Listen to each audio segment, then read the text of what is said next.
Welcome to Emerging Franchise Brands, the podcast that introduces you to the visionary founders of America's fastest growing franchise opportunities. We'll also hear from industry pros as they share insights on what it really takes to achieve the elusive milestone of 100 plus locations. I am your host, Frank Fumey, founder of I9 Sports, and my 20-year journey from inception to acquisition has given me a unique perspective on how to succeed in franchising. Join me as we welcome today's guest. Before I start today's show, I have exciting news for founders, CEOs, and franchise brand presidents. Join me January 14th through the 16th, 2025 in Tampa for the first ever Emerging Franchise Brands live event, an exclusive opportunity designed just for you. It's my blueprint for success at every stage of franchising, one I wish I'd had, packed with real-world solutions and strategies to solve your challenges today and prepare for those you'll face tomorrow. Space is limited, so head over to emergingfranchisebrands.com to secure your spot today. Hello, everyone, and welcome to the Emerging Franchise Brands podcast. On today's show, I have the founder and brand president of Lawn Squad, Rob Palmer. Rob, how are you today? I'm doing great. Appreciate you having me on today. Well, thanks, Rob. I appreciate you joining us. I know last time we tried to have you on the episode, you were battling a storm that had come through. So thanks so much for being able to make it this go around. Excited for it, yeah. And I appreciate the rescheduling. Mother Nature did us in the first time, but glad to be back and excited for the show today. It is the nature of the beast, man. You got to roll with the punches. You can't fight Mother Nature. Yeah, I hear that. That's the business we're in. Yes, absolutely. So I'm really excited to talk with you today about Lawn Squad. You're not your typical lawn business, and you've had quite an interesting situation where you're part of Authority Brands. But before we get into all that, I'd love for you to share with how you got started founding the company back in, 2001? That's correct. 2001 seems like yesterday, and at the same time, it seems like 2 decades ago, right? Just fresh out of college, trying to find my way. I had done landscaping, obviously, in high school and college. Didn't really expect to. I was a European history major. I thought I was going to go to law school, and candidly, was tired of school. Started looking for an opportunity, and happened to get to latch onto a company called Lesco, headquartered out of Rocky River, Ohio, and they've since changed names. They run under Site One, but they're the largest supplier to the green industry, to landscapers, lawn care companies in the world. And the opportunity was fantastic because it was at their corporate office. And while I didn't have a turf or a biology background per se, having started with them, I was there with their PhDs who were inventing and fertilizers and weed control products and seeds and doing all the testing of it. And so really in that short period of time, I got what was equivalent to a master's degree because I was working with like all their product managers, their PhDs, involved in all their research on poly-coated fertilizers and slow release products to kill insects, to kill weeds, and ended up falling in love with it because I was outside with Mother Nature. I got a chance to interact with landscapers, really entrepreneurs is what these guys were. They were a lot of one man in a trucks or one, owner out in the field with 3 or 4 helpers. I really got a chance to kind of learn the business side of it and the agronomic side. So it ended up being a fantastic opportunity for me to work for a company that at the time was doing $800 million a year selling fertilizer and seed. Now they're up. John Deere have since bought them and sold them. Now they're an $8 billion company. So I was working for them in the beginning stages and just got a heck of a introduction into the green industry. So you're like a 20-something-year-old kid. You're working for them. And so what prompted you to say, you know what, I'm going to venture out on my own and start this Lawn Squad business? I was a commission salesperson. And so the more fertilizer I sold my customers or the more seed I sold them, the more money I made. So I really started to get involved in a lot of the local, state, and national trade associations. Smart. The Ohio Turf Foundation, the National Association of Landscape Professionals. And when I was attending these conferences, I was intentionally going there to take some of the classes because I wanted to figure out how can I learn information and then share it with my customers that'll help them grow their businesses, which will then make me more commissions. Brilliant. And really, in doing that for 2 or 3 years, attending these conferences, the bug just started to settle in, thinking, you know what, I can do this on my own.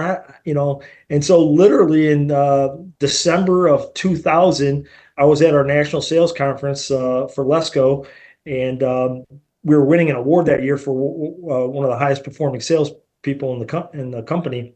Mm-hmm. And I made my mind up that night that I'm going to take this award. I'm going to give my 2 weeks notice. I'm going to start my own care business. Wow. I did. I ended up giving a 2 month notice, but that's what I did. January of 2001.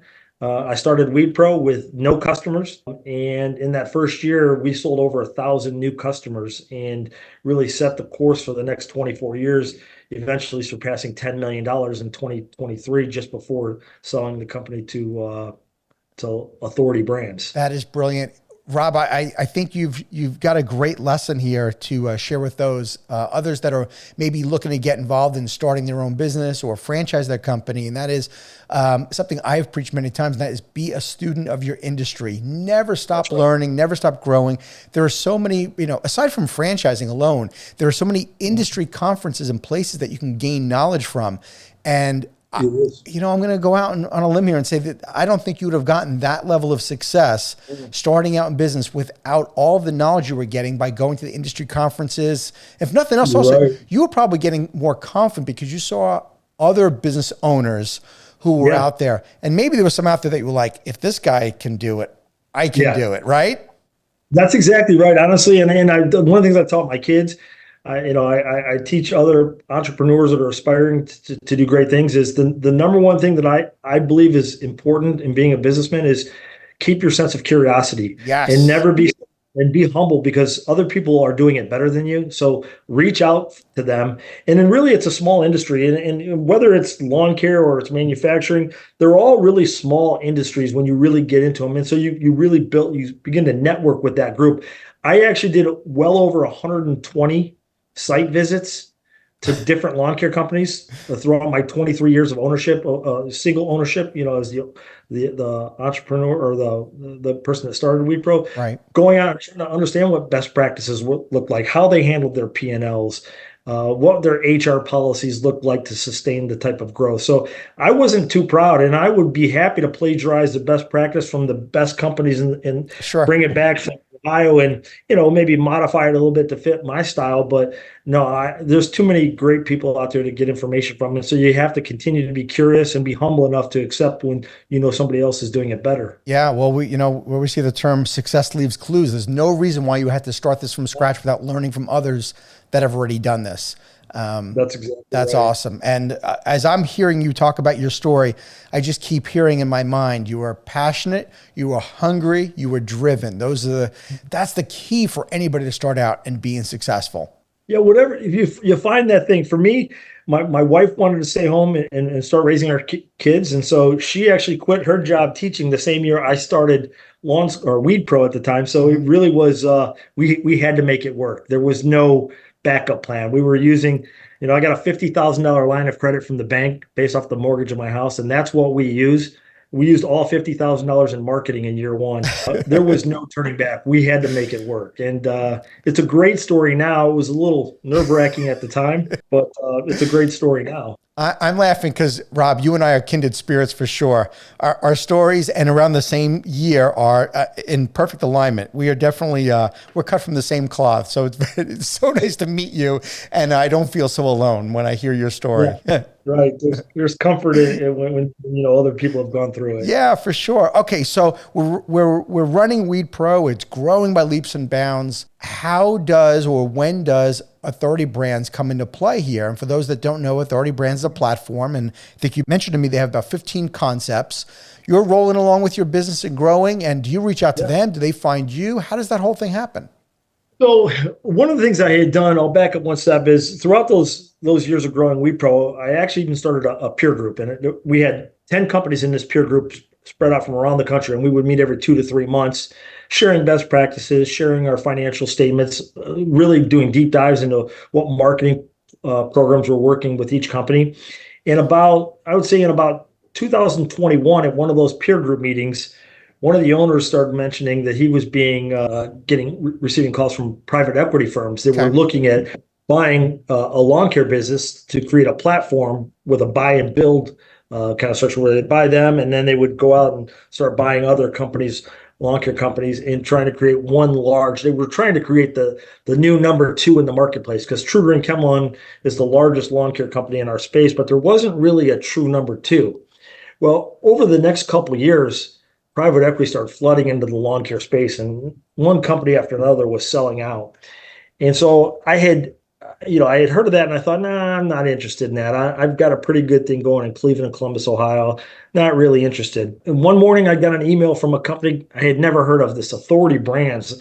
And I'm reading through this thing, and they're expressing some interest in wanting to get a meeting with me. And I'm thinking, I'm not a franchise. I don't know anything about franchising. Why do they want to buy me? We're not a franchise system. So I kind of ignored him for probably a month, and finally I emailed him back. And the gentleman's name was Elliot Rosenbaum, and he's the chief of staff for Authority Brands. Okay.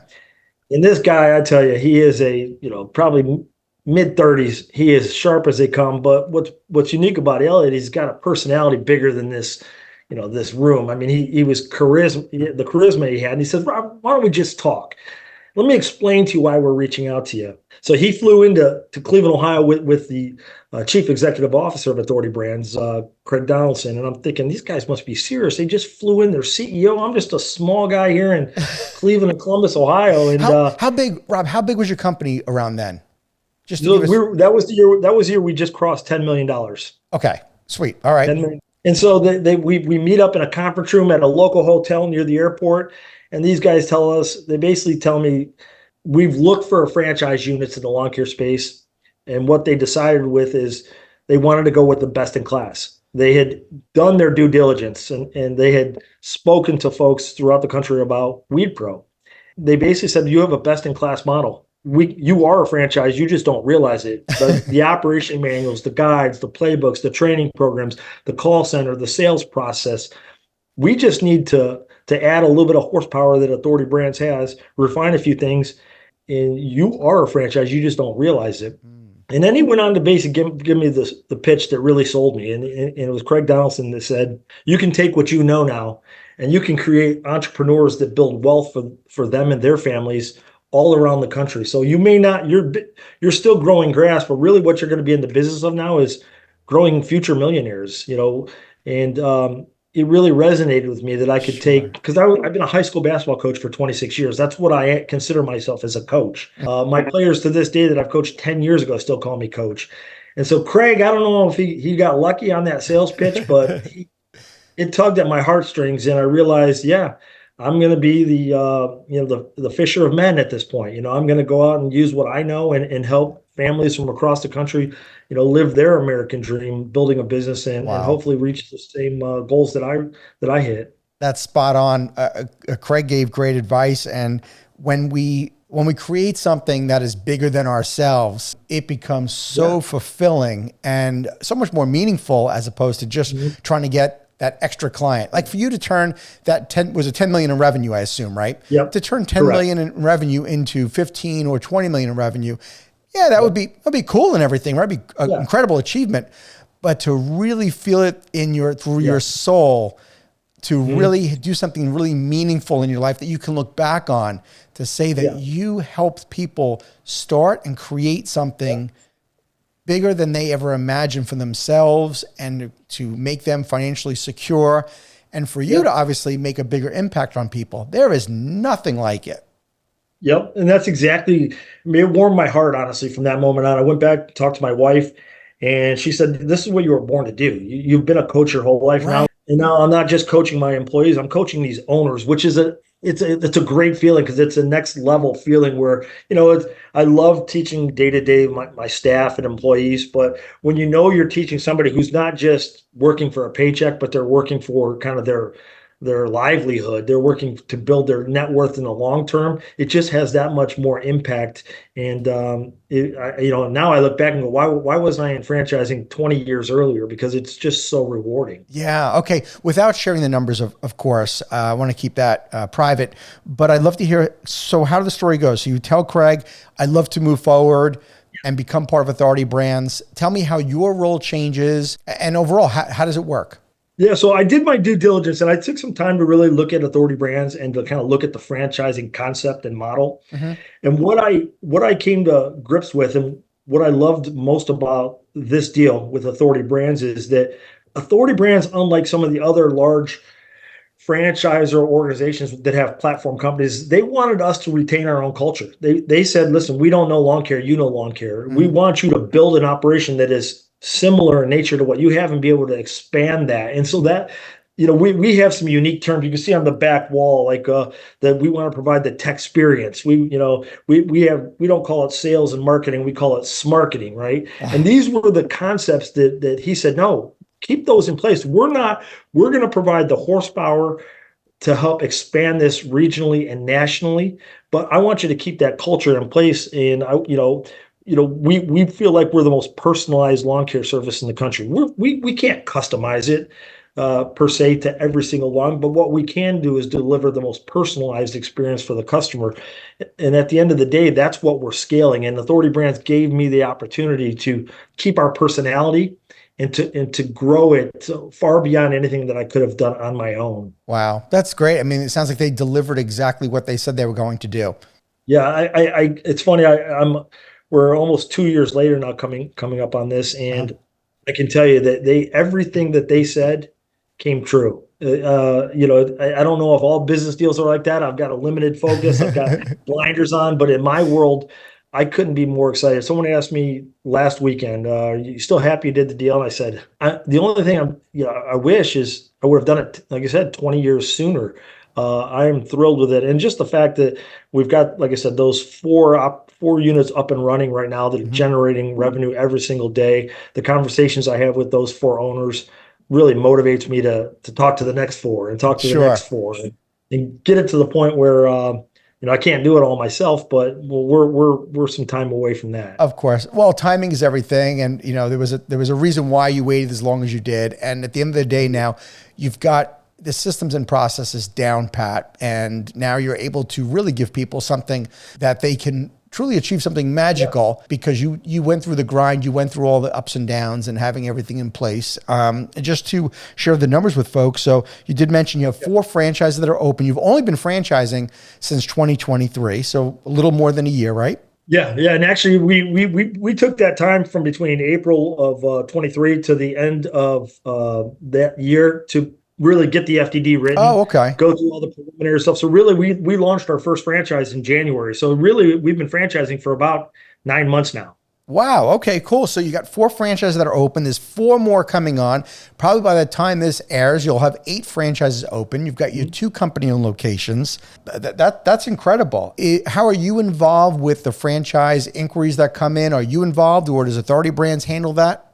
Yeah, so Authority Brands does have a franchise business development team, which is out basically doing all they're nurturing the leads that come in, and they're doing some of the initial calls, the initial validation, speaking with them. But I've requested, and the way we have worked is within 2 weeks of them making contact with Authority Brands and going through the process, I'm on a very early call with each one of these potential future franchisees.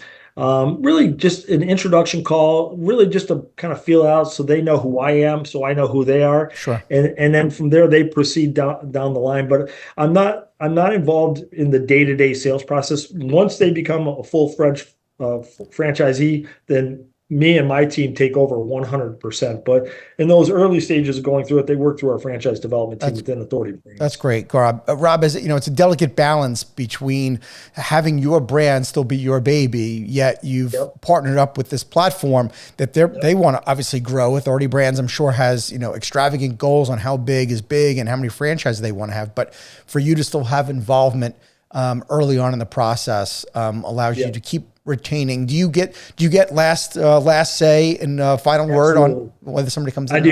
Yeah. And that was imperative in this whole deal. And honestly, Authority Brands insisted on that. Again, me being new to franchising at the moment when we were closing and going through all this, I didn't quite really understand the impact of what they told me, where they said that ultimately, Rob, the final decision is up to you. You sign off on, yes, these are going to be one of your potential franchisees, which I consider them my partners. Yeah. So we have to have a good working relationship. And I can't tell you that how many I've rejected per se, but most of them have been ones that we've accepted because I think the screening process that they go through before they get to me has been so good that I'm saying heck yeah on most of That's the great. folks that I'm talking to, at least at this point. Yeah. Rob, there are so many platforms that are out there, of course. That's one of the biggest trends in franchising. And within the trend of franchising, of platforms being created, we're seeing Yeah. more and more brands that weren't franchises, just like yours, that a platform comes in and says, hey, we're going to franchise you and make you part of a Yeah. platform instantly. Sounds like it's been obviously a great experience for you with Authority Brands. But there are other founders that are listening or watching this podcast that may be in a situation where they're thinking this is a possibility for them. They've had some initial phone calls or thought maybe this is the golden ticket that they need to franchising. I would love for you to be, if you could be as transparent as possible. Yeah. It doesn't have to be about Authority Brands, but what are some of the, I don't want to say downsides, but what are some of the things you have to give up? This is a give and take, and you don't have complete control over everything anymore. Yeah. What would be some of the things that you would say by going to be part of a platform? Here are some of the things, Mr. or Mrs. Founder, you need to consider in giving up that control. Yeah, it's a great question, and it was probably central to part of my decision making because I wondered, does that, I was worried that throughout that process that I was a turf guy, that my business was built around, making turf beautiful and healthy. And really, that's not what I was doing. I was really, when it came right down to it, it was about building processes and systems and building a team around growing this business, because even to scale from 0 to 10 million, I didn't do that on my own. Mm-hmm. I did it because I hired the right call center manager, the right director of operations. And so what I had to kind of weigh through and balance was, am I giving up being an entrepreneur? Am I giving up having, growing the business by making customers happy? And no, what I realized was I wasn't giving that up at all. I may not have been doing it with my staff, but now I'm doing it with owners who are invested. So it was really just a different audience that I was coaching to. And so I don't feel like I've really given up anything. I'm just doing it to a different group of folks versus doing it to somebody who's working for me. I'm doing it somebody that's working with me. Mm-hmm. So I can, these new franchises are not employees of mine. It's their own business, but they're looking to me for the leadership and coaching. So to me, it really wasn't about giving anything up. It was just basically changing the outlook of how, who I was coaching these processes and systems to. Sure, fair enough. Well, for the founder that is watching this podcast, it should be really noted that you had such a tight hold on your systems and processes going in that's really important to know. Don't go ahead and just franchise your company or think a platform is going to save you because you have a great idea, but you don't have your systems and process. Even though they'll say, we can do that for you, you need to have that in place. Yes. That is critical, and you did that. Yeah, really, honestly, they literally did copy and paste everything that we're doing into this new model. We built those things from the bottom up, and we retained all the, even the way we go to market and all the different KPIs that we had, understanding response rates to direct mail, to impressions and clicks on the digital stuff. They're using our 23 years of KPIs, and we're using those same KPIs as we're talking to, this franchise and that franchise on how to deploy their marketing dollars. And we often say that internally here that our pain equals their gain. True. Meaning I wasted more money in marketing doing things that didn't work. So we're steering these folks away from that. And when I, in the big picture, when I think about the royalties that a franchise pays for us, they pale really in comparison to the costs of trial and error that we've tried and know to avoid doing it this way and to do it this way. You're the 7% in our case, which is our royalty, is more than picked up for by understanding the lessons that we've learned and how we're applying them in their new franchises. Sure. One more lesson I'd love to touch on, and that is for the founder that is watching or listening to this, the more you have your act together before reaching out to a platform or them contacting you, the more you're going to retain financially than if you just have an idea and have a relationship with the platform, because they have the leverage then if you don't have your act together. But the stronger you are, the better deal you're going to get. And I think that's ultimately what I felt like we got a pretty good deal when we came over. And I think it was because of not just the processes that we put in place, Hmm. but the staff that we had to support it, the expertise level that we had there. You know, I think I could have, my number two probably would do just as good a job as me, and Authority Brands knew that as well. So we took away some of their risk in those early days, because if you buy a company and a founder leaves, Right. you lose some of that. But they knew that even my number two was probably as strong as me. So there was absolutely no fear in their minds. And I do think that when you look at business valuations and you look at what you're worth, you have to look at the totality of it. The business process, the systems, the accountabilities, the quality of the staff you're bringing over. And that's why really in the early stages of Weed Pro that I started in 2001, a year or two in, stopped working in the business and really started working on the business, building out all of Hmm. those things. It wasn't because I didn't want to be in the field, but I realized if we're going to be growing 1,000, 2,000 customers a year, we needed to have the support structure in place to Sure. support that. Otherwise, you're bringing them in the front door and they're just leaving it out the back door. And we didn't want that to happen. And ultimately, it paid off, because that's what Authority Brands saw was a complete closed circle loop to bring customers in, keep them for Sure. 20 years. And lifetime values of our customer base is extremely high. Awesome. And the company was more than just you. And that's that also, it plays a huge factor in the kind of just It the kind of is. deal you're going to get. Yeah. All right, Rob, let's talk about the franchise system itself. So with Lawn Squad, who's your typical franchise owner? Great question. We've seen it. It's kind of evolved a little bit even in the last couple of months.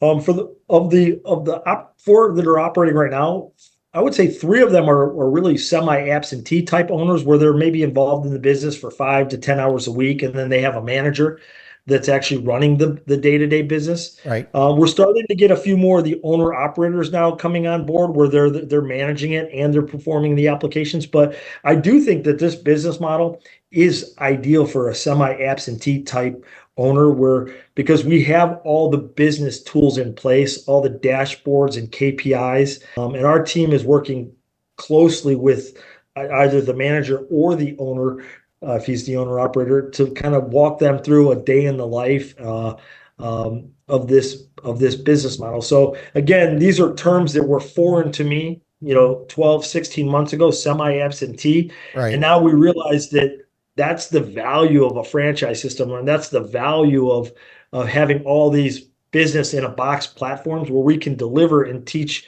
in a matter of weeks and months systems that can run the business, not on autopilot, Sure. but as close to that as you can get. Yeah. Well, okay. Well, if your ideal franchise owner is, or typically more of a semi-absentee owner, for people that have been familiar with our podcast, they probably can figure out what are the most common traits that franchise owner needs in order to be successful. But why don't you go ahead and share with the audience, Yeah. for those franchise owners in that direction, what do they need to do to be successful? There's always a common sense factor that comes into place. And for us, what we have seen, when I say common sense, I mean the common traits among the folks that we've been talking to and bringing on board are folks that are hardworking, that have a determination about themselves, that want to build something beyond what they currently have. Meaning, a lot of those folks are working for someone day in and day out, but they know that they can achieve more. And so there's this sense of determination to them. They're all hard workers. We've been fortunate enough, they want to be outdoors. Folks that enjoy being outside, that love being in the elements, that combine that sense of grit and determination that we've already talked about, applying themselves. So, those were really the two common. We surveyed them all too, Mhm. and those were the two highest traits. Folks that love being outside, that don't want to be on, pushing a time clock, time in, time out, but are willing to put in that extra effort to build something that can build lifetime value beyond just the paycheck that they're currently earning. Sure. I would imagine the traits of a successful franchise owner are they're working on the business, right? They're going out and getting the clients. They're going out in the Yep. community. That's the Yep. difference between Yep. somebody who's working on and in the business. That's a great point. I'm glad you said that. That crystallized in my own mind. That's why you're you. No, no, but think about it. If you have a semi-absentee owner, they can't just go ahead and say, well, I guess the folks at Lawn Squad are going to figure this out and they're going to do my marketing. Yeah, you support them, but they're going to do exactly what you did, Rob. And you That's right. figured out early on, like you said, you worked on the business. They're not on the ride-on mower. They're going out Yes, and they're sir. getting in the community. They're marketing to Yep. to folks. I'm sure there's a Lawn Squad customer. They're going Yep. throughout that neighborhood and trying to get other customers in the same area because they're trying to capitalize on being in certain neighborhoods, right? That's a great point too, because aside from all the training how to do applications, how to ride the machines, a big component of the training is probably true with all franchise systems is the ground game, Yeah. and we have really been fortunate that that same trait of that determination and hard work trait is why I think these folks have been so successful. They're out going to the BNI meetings, going to the Chamber of Commerce meetings, and going to the local expos, dropping those door hangers, putting the signs out in yards. I mean, that is, I don't care if it's Lawn Squad or if it's franchise X, Y, or Z. Hmm. The success of any franchise is going to be determined in the first 2 or 3 years, and it's really going to be based on ground game. Yes, we're spending their money in direct mail and helping them spend their money in paid digital and getting the best optimization possible. But what they have to do from a ground game perspective is equally important in those first 2 years. And that's probably where I've been most thankful and feel most blessed with this franchise system so Hmm. far is the folks that we brought on, they want to hit the ground running. And especially in that ground game, because they understand the difference between success and failure in the first 5 years is how successful they're going to be in ground game in those first couple of years. And that is one of the areas where I'm most passionate about because in 2001, I mentioned I had zero customers. By the Right. end of 2001, I had 1,000 customers. And I will tell you, half of those customers came from me shaking hands, from me personally getting in front of them. And to this day, we still have probably 300 or 400 of those original 500 customers still 24 years later. And I think Hmm. it went back to that foundation that we set at the very beginning. And it's critical that every one of the franchises that comes on with Lawn Squad, we want them to have that personalized interaction in these early days. And it's all going to be about getting out and doing that ground game. So that's why it's a big component of the training that I personally run with each franchise. Sure. And it's what separates you from the competition. A lot of competition in a fragmented industry like lawn care. Yeah, There, that's there's right. there's a laziness factor where people become complacent. And you've made it Yeah. very clear from the beginning. Like Well, complacency is not in your dictionary. no, and I would tell you if you could read one of the core Uh-huh. values on the back wall, it says large enough to serve, small enough to care. Sweet. That was my motto in 2001 because I had one truck. It was just me, but I wanted to put out an image to provide confidence to the marketplace that we're large enough to serve, but you're shaking my hand and we're small enough to care. And I think that's what Launch Squad is going to be about. We're going to bring all the technology, all the training to these folks so that they are a national brand with all the tools that the largest national companies have. So And smart. yet they can deliver that service locally owned and locally grown. I think it's the best powerful combination. We're never going to beat a True Chemlon that's doing $1.8 billion a year in revenue, Mhm. but they're never going to beat us because we're delivering that service with somebody that lives in that community that has the same grass as the customer's lawn that they're treating. Right. So we're trying to combine that large enough to serve but small enough to care and leverage that in this fragmented space. Yeah, yeah. You guys are staying nimble enough in the communities, it sounds like. That's right. So we of course don't think of technology when we think of a lawn care business, Sure. but I see this tech experience on the back Yeah. wall here. So tell me, what is tech experience? Well, we've incorporated technology into our business from the early days. I can think back to 2008, where you know we switched over to do all online measuring. So a customer calls in to our call center. At the time, we would take their information down, enter it into the system. Somebody would drive out to their lawn. They'd use a little measuring wheel to measure the lawn, then fill out a piece of paper and leave it with the customer and try to call them for 2 or 3 days. Well, in 2008, we switched over to buying online technology where you call it in the office here, I type in your address. I'm looking at an overhead image, aerial photography of your lawn. And by the way, all the aerial photography taking in the winter. So up north, there's no leaves on the trees. with the ability to measure your actual lawn with precision Hmm. and go through a one-step sales process. So nowadays, a customer calls in, usually within 6 to 7 minutes, we've got the customer's information, we've measured the lawn, we've quoted them the price, and we've in 60, 70% of the time we close it on that first call. So Wow. that technology allowed us to change. Really, we were a disruptor in the space. I can tell you, during those few years afterwards, the industry was kind of screaming at me, going, "You can't do that. You need to go out to these people's lawns and measure it like everybody does." I'm like, the customer wants a price now. We're actually doing what is better for the customer. They want the information right here, right now. They've got other things to do. We're going to be able to quote them an instant price right here on the phone, take up 5, 6 minutes of their life, and then set them up on a subscription model, which doesn't end. We do service continues from season to season unless they call and make a change to their program, which they rarely do. Sure. So that was the first step in technology. But there's been 3 or 4 more that I'm happy to touch on. Yeah, go ahead. Let's Yeah. hear them. So 2012, we're hearing about all this marketing technology. A new company called HubSpot. 2 MIT grads in Boston came up with a marketing platform. They called it HubSpot, so that you could put all your different your website and all your social media all on the same type of system. And so that changed it for us, because prior to that, we would, if a customer asked for an estimate and hadn't sold on the first call, we would then, make a note, call this customer back. Well, by using this marketing technology, we started to build out all these automation and all these nurturing programs, so that the system would then, what we call a customer, we quote them a price, we hang up, the system would automatically generate text and emails going out to them. And this is in 2012. Wow. To do a lot of the follow-up. Maybe it was a guide that went out that said, "Hey, 3 things to consider when hiring a lawn care professional." Now, of course, we wrote it, so it's slanted towards us. And when they click on the link, they're sitting on our website.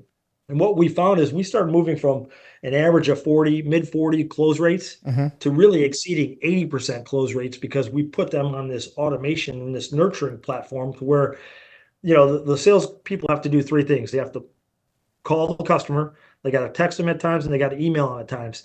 And what that technology allowed us to do is take 2/3 of that sales process away from the salespeople, allowed them more time to close, while the system was doing a lot of the nurturing. And so adopting that HubSpot technology, which is something I'm very proud of, is that company now has, tens of thousands of customers on HubSpot. Hmm. We were customer number 69.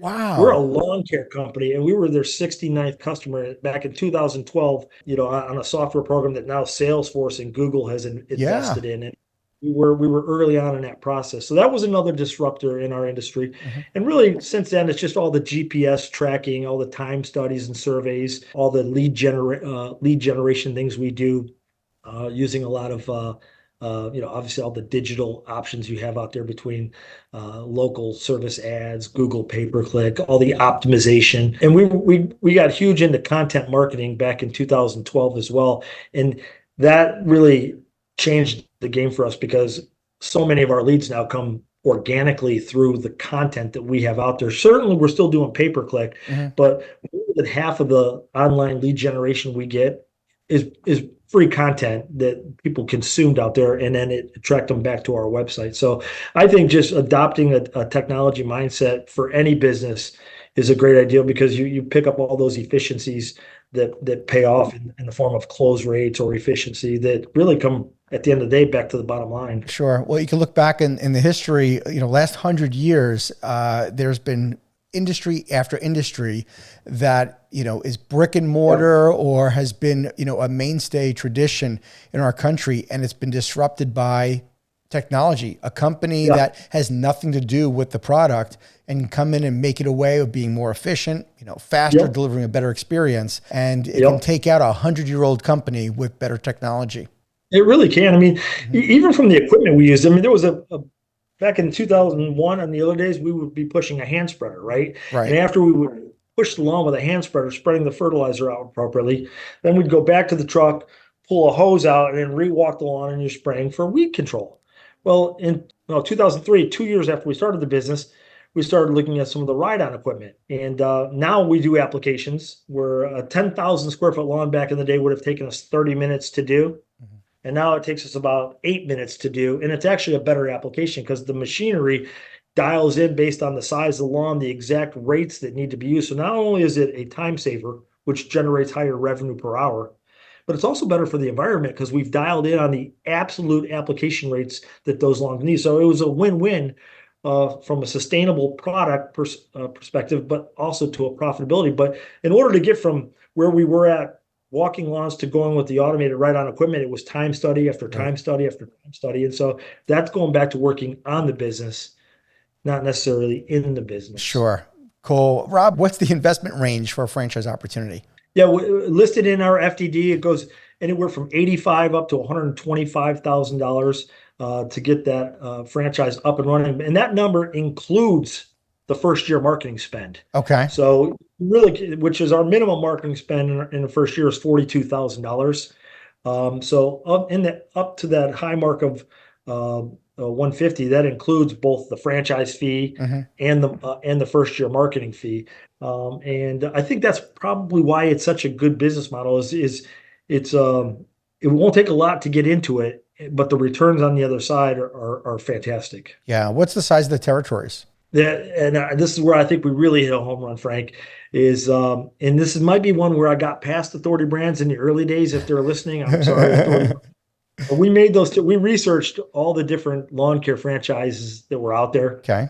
and we chose to make our territory size 100,000 single family dwelling units, Okay. which is quite substantially larger than a lot of the competitors out there. And the reason why I did that is, again, correct me if I'm wrong, Frank, with your experiences, doing my own due diligence, I always heard that, $1 million franchise is like a gold standard. It's like one of the goals that a franchise owner or a franchise wants to be. They want to get to that $1 million. Sure. And being the entrepreneur that I was, I'm like, well, I would prefer that those territories be $2 million. So we tried to build the size of those those territories with 100,000 single family dwelling units to really be able to support, a nice and excellent revenue producing franchise territory. So even if you get 2% market share and 100,000, that's 2,000 customers. And if your average customer range is $700-800 a customer, you can do the math and see what volume you can do out of a territory. Yeah, I think my personal experience, I think it's a delicate balance of giving people, you want to give them a big enough territory that they could be super successful with, but not too big that they can't cover it, because if a territory is too big, it actually hurts them because it makes them vulnerable for competition to come in. So it is a balance, but what I like what you did is you went the extra step. Again, another great lesson for folks getting into franchising is you didn't base it on population. Think about it. You don't cut lawn for population. No. You cut lawns for single family homes. It's the same way for my franchise. It was based on the number of kids that were in a territory because kids played in my sports leagues, not overall population. So that's right. I think, for a lack of a better term, I think it's lazy for a franchisor when they develop their FDD to just say, I base it on population, unless you are in a business where it is truly based on the entire family. That could be potential customers. But if you can dial it in even tighter, like knowing how many single family homes or knowing how many kids are in a territory, you're going to give a much better territory away for your franchisees, and then you can dial in the level of success. So I don't fault you for giving away a big territory. Where I do fault franchisors is when we give away too big of a territory because we want to give our franchisees so much runway, we don't want them to fail. Yeah. You're right. But then we give them too big of a territory, and then competition eats them alive, and they can never get to it. And then you're as a franchisor, you end up having an ugly conversation in year 8, 9, and 10 of their franchise agreement that goes something like this. You haven't used your territory, and we're at the end of the franchise agreement, and we have to renew you. And now it's time to either use it or lose it. And nobody wants to have that conversation with a franchisee. Yep. And I guess one thing I would come back and say on that was, because I am involved a little bit in the early stages of that franchise development, is I'm looking at that map that they've drawn out and looking at the core demographics to make sure that they fit in line with kind of that customer persona that we've already built out, and understanding who our core clients actually are. And we work to make sure that the way that territory is built to win, that it has the like I said, the type of personas in that in that territory. And I'd say on average, I would say those territories are probably, 15 miles by 10 miles on average. Okay. And they're usually in core centers. I mean, you think of that Southeast Boston. I mean, there's probably, 4 million people in that region. And so I think those territories are actually fairly tight from a geographical standpoint. Maybe in Macon, Georgia, Tim down there's he's got a little bit of a rural area, so his size gets a little bit larger. But in general, Sure. the population center is in a much smaller density. Yeah, fair enough. Rob, you've been, obviously, you're such a forward-thinking founder and brand president. I'm curious if there's any industry trends or something you're seeing that's changing from the time you started to now in your industry. It's a great question. I probably need a little bit more time, to be honest with you, to answer that question. I still feel like a rookie at this, but and I kind of lean into that though, Frank. To be honest with you, is one of the things I have with these some candid conversations is that we don't have all the bells and whistles at this point. Mm-hmm. But what you do have is me and my team who've been spending our own money and sacrificing our own time and energy to build this thing. And you're not learning from somebody that was taught how to do it. You're learning from, somebody that's actually done it. And while I think we're gonna, I have a list of bells and whistles that we want to add to this. Sure. Probably 6 months to a year, probably 2 years out on some of those bells and whistles. But in the meantime, maybe I think it's a good thing that they're on that weekly call with me personally, and we're looking through some of the KPIs and areas of opportunity, doing the SWOT analysis. I think a lot of those things are coming. So get me back on one of these podcasts in a year, and hopefully I can answer that question a little bit better for you. Fair enough. Well, let's not give away any of the secrets. I mean, if you're working on things and, now is not the time to give away any secrets to anyone out there that maybe want to do what you do. I will say this. We have always been, and even the past 20 years, we were always an open book, because in my world, it's not about the ideas are great. It's the execution that Yes. counts. And so we have always been an open book. I mean, if my direct competitor walked in here tomorrow, Mm-hmm. I'd be happy to share with them what we're doing, because I still think when it comes to the execution side, that's when we're going to outperform them. Absolutely. Execution trumps talent every single time. Yep, I agree. Yeah. Yep. All right, Rob. So what's the long-term vision for the company? I'm pretty excited to, with Authority Brands, they took us easy in 2024. They said, hey, let's get your feet wet. We know you're good at this. Let's just add 12, 13, 14, 15, 16 franchises this year, which we're going to hit that when it's all said and done. That's awesome. But ultimately, starting in 2025, I really think it's going to be 20 to 30 new franchisees coming on a year. And I really do seeing us within a matter of 4 to 10 years being that national brand that I kind of always dreamed about, but never knew how to do it without the help of Authority Brands. And I just, I don't necessarily have to be the biggest franchise or biggest in the lawn care space, but we definitely want to have the most personalized, most engaging brand in the lawn care space out there. And so my goal really is pretty simple. I can't wait for 3 or 4 years from now to be at our annual conference and really just celebrating with 100 plus owners, and looking back and realizing that it started with one truck in Cleveland, Ohio. And I love Cleveland. I'm a Browns fan. I'm a Guardians fan. My apologies. We only have 9 months a year. Yeah, we have 9 months here. And I'm able to now do lawn care 12 months a year, because we're going to be in Florida. We're going to be in California, where we've got 12 months. And so I'm just excited about the opportunity to expand this brand throughout the USA, and honestly, and beyond. Maybe that's. Okay. All right. All right. I have found that anytime we strive to truly just be the best, sometimes we end up being the biggest. Yeah. If it happens that way, it happens. It happens. My priority is let's be the best, and let's be the most personalized brand in this space. And let's see what happens from there. I think that's, to me, that was a philosophy that worked for me from early on. I just wanted to strive to be the very best and let the results, take care of themselves. I appreciate that. That's good advice. I'm going to keep that one right here. Hey, Rob, if someone was interested in learning more about Lawn Squad, how can they get more info? Yeah, obviously you can go to, lawnsquadfranchising.com. It's got a lot of information through that website. It gives you access and contact information for both our team of franchise business development managers and as well as myself. So I'd visit lawnsquadfranchising.com. Sweet. Okay. I have one last question for you. And I finish every podcast with a franchise tip jar, because the community is so generous with sharing advice. So if there was a young entrepreneur like you were back in the day that wanted to franchise their company, what would be a piece of advice you'd give them before they go ahead and franchise their concept? The one thing that I learned through this process that I wish I would have known beforehand was what an FDD looked like, what all these item 19s and item 7s and item 5s looked like. And I think we could have done I wish in hindsight, years before, we would have really kind of looked at that and figured out a way to promote that. Because we had considered about expanding our own business, but we hadn't done it because we didn't know how to do it. But I wish I would have known a little bit more about the FDD process and all the components that go into it. And so get familiar with franchise disclosures and understand what that means and how to present the business to participants that are interested in your company. But a lot of folks always say that before you sell your business, you take 2 or 3 years to kind of get everything in order. We didn't do that. From the time Authority Brands contacted us to the time we actually sold was about 4 or 5 months.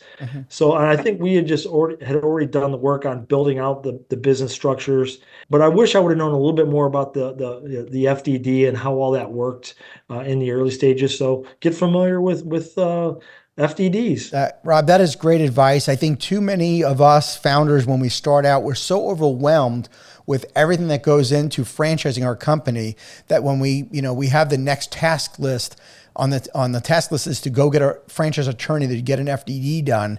We find that attorney, we hope that he or she creates a good one, and we check it off our list of things to do. And I'd say that the very best franchisors out there are the ones that are really involved in the FDD process. I think that's great advice. Get to know, understand how an FDD works and how to really make it a sales tool. And our lawyers, the role of our attorney is to protect us, but not necessarily to help sell a franchise opportunity or to give us the options on how to really make it work for us. So that's great advice, Rob.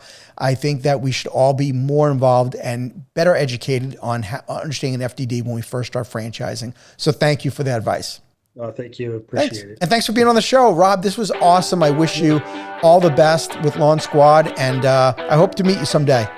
Sounds good. Thanks, Rob. Thanks for being on the show. Thank you for tuning into the Emerging Franchise Brands podcast. For additional insights, guest applications, and to stay connected, visit us at efbpodcast.com. The Emerging Franchise Brands podcast is for entertainment purposes only, and the views expressed do not necessarily represent those of Emerging Franchise Brands, its host Frank Fiume, or Emerging Franchise Group, LLC. Any discussed franchise or investment opportunity requires thorough investigation, obtaining proper disclosure documents, and expert consultation before making any investment decisions. The podcast and its host do not offer professional advice or endorsements, and they hold no responsibility for actions, representations, accuracy, or consequential damages related to the podcast content.